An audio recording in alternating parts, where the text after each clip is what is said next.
Okay, total impact screwdriver boleh pusing 30 pieces 30 biji magnet S2. S2 ni besi, jenis besi dia lah. Dia lagi kuat lah daripada carbon steel, daripada CRB, chrome vanadium. Dia yang ketiga kuat lah.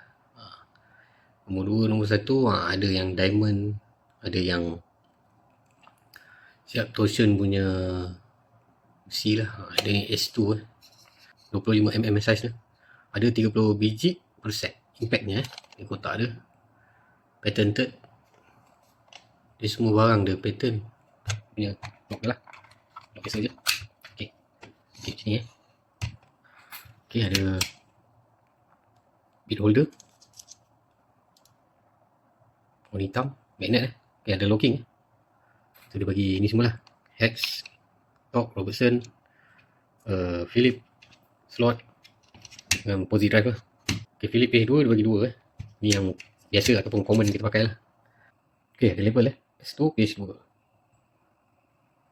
ada warna dia tu lah, warna hijau total sangkut kat belt ke, ada video dia. Lepas tu kita boleh gantung lah, boleh pusing lah benda ni.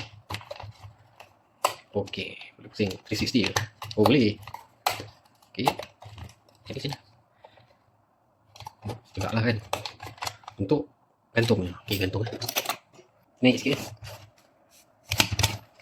so boleh buka.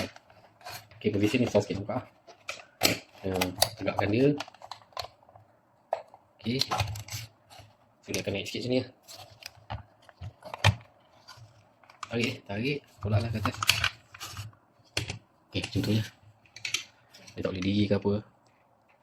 Kat sini lah. Tutup. Klik. Ok, tak jatuh. Ok lah. TACSD 18306 30 pieces 25mm impact screwdriver bit set. Ok, ni murah je RM40 lah. 40 juga lah untuk 30 bit. Yang ni pula pun sama, socket set dengan screwdriver bit, tapi dia CRB tapi ni bukan impact rated ni untuk hand tool, screw biasa boleh lah. Ok, satu tangan susah pada sini susah, ada 2 tangan sekejap. Ok, kita kena pegang bawah dia apa boleh buka, satu tangan susah. Satu tangan boleh tapi susah. Try masuk kat impact sekejap. Ok, ni bit holder dia, so kat collet impact driver. Ok, ok, ni boleh pusing dalam. Ok, dah letak. Ini pusing, ni saya rasa aluminium yang impact ada torsion lah, yang ni lah biasa warna hitam ni. Ok, kita try masuk bit macam mana dia punya locking dia.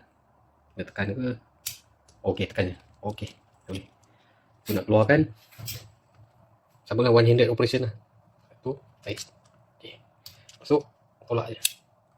So dia dah lock lah.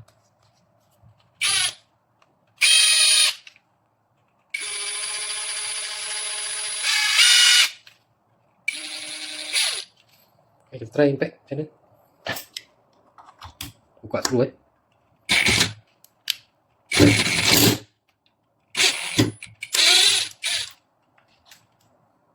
Ok, magnet